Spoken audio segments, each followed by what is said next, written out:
펄프 픽션은 현대의 고전이라 불러도 손색이 없는 쿠엔틴 타란티노 감독의 대표작입니다. 수십 년이 지난 지금도 많은 사랑을 받고 있는 명작인데요. 그런데 영화를 본 분들 중에는 이게 뭔 얘기를 하는지 잘 모르겠다는 분들이 많습니다.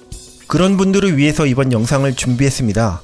펄프 픽션이 하는 이야기가 대체 뭘 의미하는지 영화 속 퍼즐들을 한번 제대로 맞춰보도록 하겠습니다.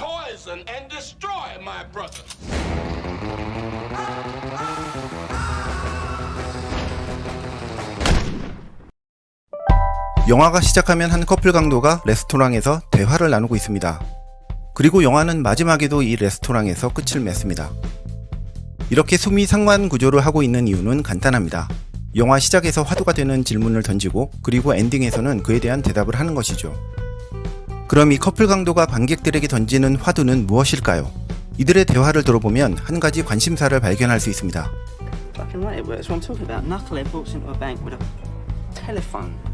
Not a pistol, not a shotgun, but a fucking phone. You want to rob banks? I'm not saying I want to rob banks, I'm just illustrating that if we did, it'd be easier than what we've been doing. 바로 폭력 사태를 피하고 싶다는 것입니다.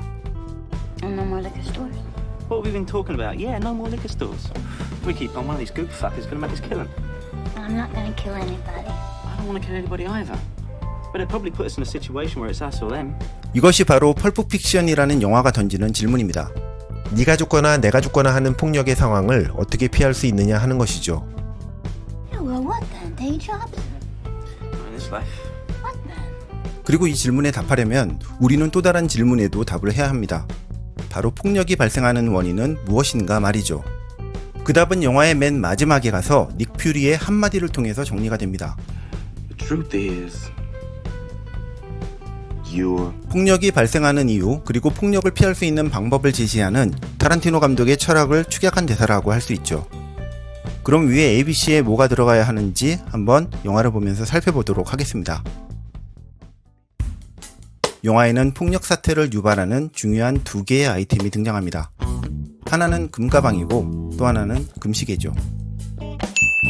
둘의 차이는 무엇일까요? 금가방의 주인은 바로 갱스터 두목인 마셀러스입니다. 그는 이 영화 속 캐릭터들이 모두 두려워하는 그 지역의 권력자죠. 반면 금시계의 주인은 가진 게 별로 없는 실패한 권투 선수 버치입니다. 그는 영화 속 캐릭터들 중 가장 밑바닥에 위치했다고 볼 수가 있죠. 결국 금가방은 강자의 소유물이고 금시계는 약자의 소유물입니다. 강자인 마셀러스는 약자들이 자신의 금가방을 노리자 부하들을 보내서 무자비한 폭력을 행사합니다. 반대로 약자인 버치 역시 금시계를 잊어버리자 분노에 휩싸이고 그것을 되찾는 과정에서 폭력을 휘두르죠. 도대체 금가방과 금시계가 뭐라고 이렇게 폭력을 유발하는 것일까요? 바로 마셀러스의 말 속에 단서가 있습니다.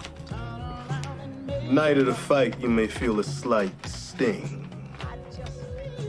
That's pride fucking with you. Fuck pride. Pride only hurts.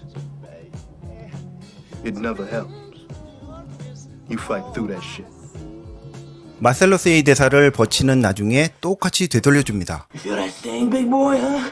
That's pride fucking with you, see? You gotta fight through that shit. 둘 사이의 자존심 투쟁은 어느 한쪽이 죽어야만 끝날 듯합니다. Yeah, somebody's gonna get killed. Somebody's gonna get their motherfucking head blown up. Hold it right there, goddamn. 이 정도면 대충 감이 오셨을 겁니다.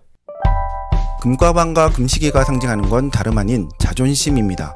타란티노가 말하는 폭력을 유발하는 핵심적인 원인, 그건 바로 사람과 사람 사이의 자존심 충돌입니다.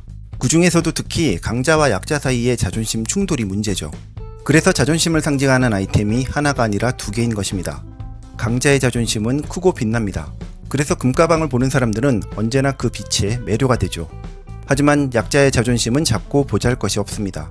그래서 버치의 연인마저도 그것을 까먹고 잃어버리기까지 하죠. 하지만 금가방이든 금시계든 그것을 빼앗기거나 잃어버렸을 때 사람들은 분노하며 때로는 폭력을 휘두르게 됩니다. 강자에게나 약자에게나 자존심이란 그렇게도 소중한 것이죠. 버치의 어릴 적 기억에 따르면 금시계는 베트남 전쟁에서 죽은 아버지가 남겨준 소중한 유품입니다. 그런데 포로 생활을 하면서 아버지는 이 금시계를 베트콩에게 빼앗기지 않기 위해 항문 속에 숨겨뒀다고 합니다. 영화에서 항문, 즉 S는 바로 약자들이 자신의 자존심을 꼭꼭 숨겨두는 곳입니다. 그런데 강자인 마셀러스의 말을 들어보면 흑인 특유의 말버릇으로 이 S라는 말을 아주 자주 사용합니다. But that's a fact of life your ass is gonna have to get realistic about. In the fifth, your ass goes down. My nigga, get your ass over here. If Butch goes to Indochina, I want a nigga hiding in a bowl of rice ready to pop a cap in his ass. 즉 마셀러스는 약자의 금시계가 숨겨 있는 곳을 아무렇지도 않게 F는 폭군인 것입니다. 그런데 그런 마셀러스가 나중에 어떻게 될까요? 여기서부터는 중요한 반전이 담긴 스포일러가 있으므로 안 보신 분들은 영화를 꼭 보신 후에 시청해주세요. 마셀러스는 버치와 우여곡절을 겪다가 길거리에서 마주치고 추격전을 벌입니다. 그러다가 정말 문자 그대로 S를 당하는 신세가 됩니다. 천벌을 받은 거죠. 강자인 마셀러스는 이렇게 약자의 위치로 떨어져서 자신의 금시계를 당하는 위치에 놓이게 됩니다. 그런데 버치는 이걸 그냥 못 본 척 지나치지 않고 폭력을 휘둘러서 마셀러스를 구출합니다. 이로써 둘은 화해를 하게 되죠. 뜻밖의 상황에서 둘은 동등한 금시계가 되었습니다. 그런데 이런 약자로서의 공감대가 이들 사이의 소통과 화해를 가능하게 해준 것입니다. 펄프픽션은 이렇게 강자와 약자, 금가방과 금시계 사이의 충돌과 화해의 이야기를 다양한 에피소드를 통해 묘사하고 있습니다. 이 중에 영화의 초반부에 나오는 줄스와 빈센트의 이야기만 간략하게 살펴보겠습니다. 많은 사람들이 이 둘이 초반에 나누는 대화가 쓸데없는 잡담이라고 얘기를 합니다. 사실 이 대화는 영화의 주제상 아주 중요합니다. 이 두 캐릭터가 서로 다른 도덕적 기준을 가지고 있음이 드러나기 때문입니다. 이들은 친구인 앤투안에게 일어난 불미스러운 사건에 대해서 이야기를 합니다. 앤투안은 이 둘과 마찬가지로 마셀러스의 부하입니다. 그런데 그는 무슨 일인지 두목의 아내 미아를 건드렸다는 이유로 4층에서 내던져졌고 그래서 언어장애를 얻게 되었습니다. 앤투안이 마셀러스를 열받게 한 이유는 바로 이것이었습니다. So what'd he do, fucker? No, nothing that bad. Well, then what then? Gave her a foot massage. Foot massage. That's it? 둘은 이 발 마사지 사건에 대해서 한참을 이야기합니다. 여기서 중요한 점은 이 발 마사지 사건을 두고 줄스와 빈센트가 의견이 완전히 엇갈린다는 것입니다. 줄스는 그 정도 일로 부하를 4층에서 내던져버린 건 마셀러스가 잘못한 것이라면서 앤투안을 비호합니다. Just because I wouldn't get no man a foot massage, don't make it right for myself to throw Antoine off a building into a glass motherfucking house, fucking up the way the nigga talks. That shit ain't right. 심지어 내가 똑같은 일을 당한다면 그를 죽여버리겠다고까지 하죠. Motherfucker do that shit to me, he better paralyze my ass, cause I kill a motherfucker. You know what I'm saying?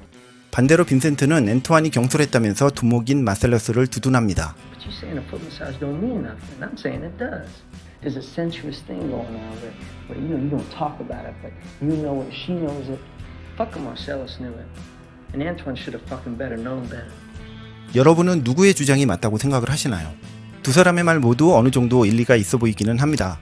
줄스와 빈센트는 강자인 마셀러스와 약자인 버치 사이에 끼어있는 입장입니다. 마셀러스 앞에서는 약자이지만 버치 앞에서는 강자이죠.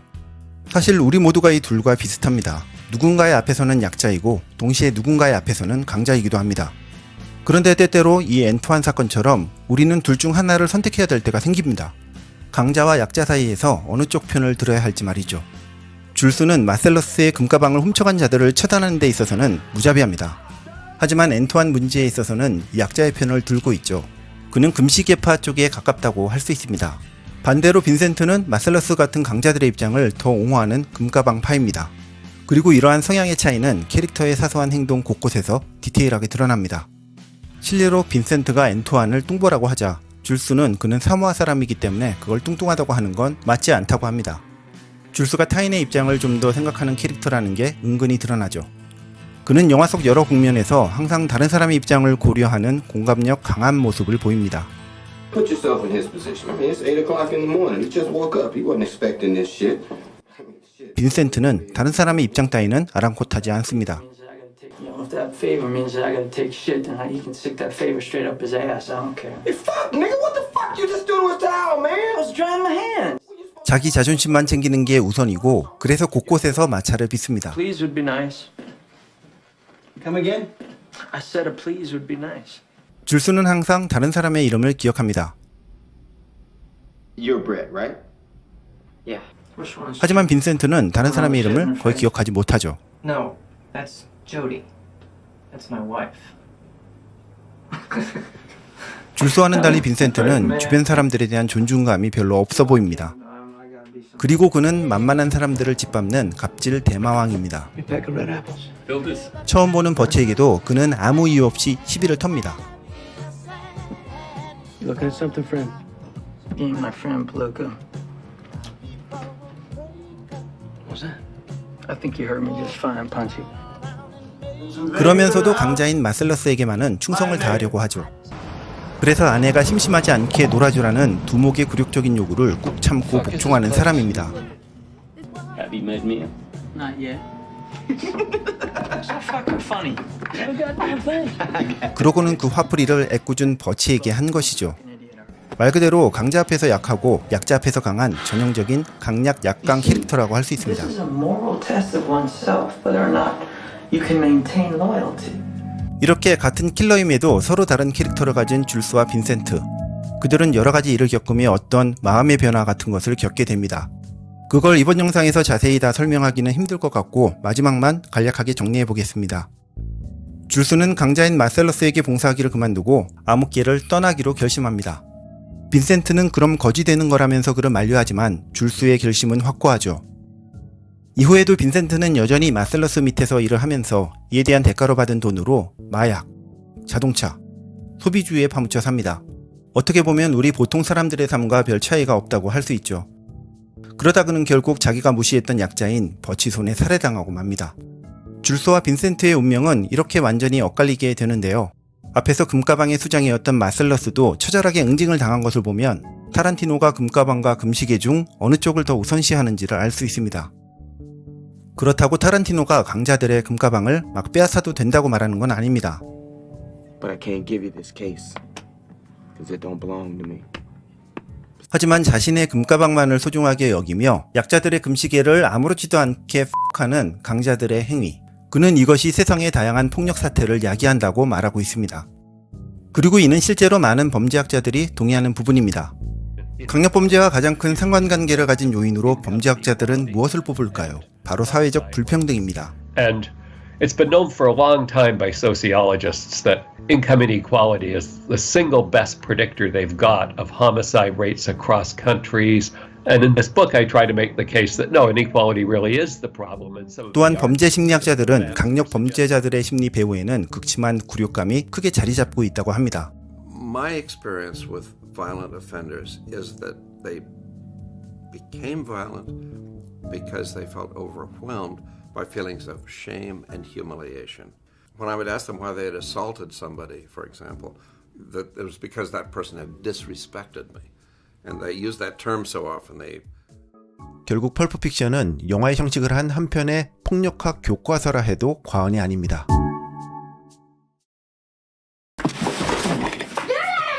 그럼 이쯤에서 마지막 장면으로 돌아가 보겠습니다. 이 장면에서 줄수는 이 커플 강도를 바로 쏘아 죽일 수도 있었습니다. 하지만 그는 그러지 않았죠. 줄수는 그들의 이름을 불러주고 Alright, now tell me your name. Yolanda. Alright, now Yolanda. We're not gonna do anything stupid, are we? Don't you hurt him! 자존심을 치켜 세워줍니다. Just hang in there, baby. You're doing great. I'm proud of you. And Ringo's proud of you. It's almost over. Tell her you're proud of her. Proud of you, honey bunny. I love you. 그리고 다시 영화 오프닝에 나왔던 질문으로 돌아옵니다. Just know, you hurt him, you die. Well, that seems to be the situation. But I don't want that. And you don't want that. And Ringo here definitely doesn't want that. So let's see what we can do. 그리고 나서 유명한 마지막 대사를 합니다. 처음에 가려놓았던 부분에 어떤 말들이 들어가야 하는지 확인하면서 이번 영상을 마치도록 하겠습니다. The truth is, you're the weak. And I'm the tyranny of evil men. But I'm trying, Ringo. I'm trying real hard to be the shepherd.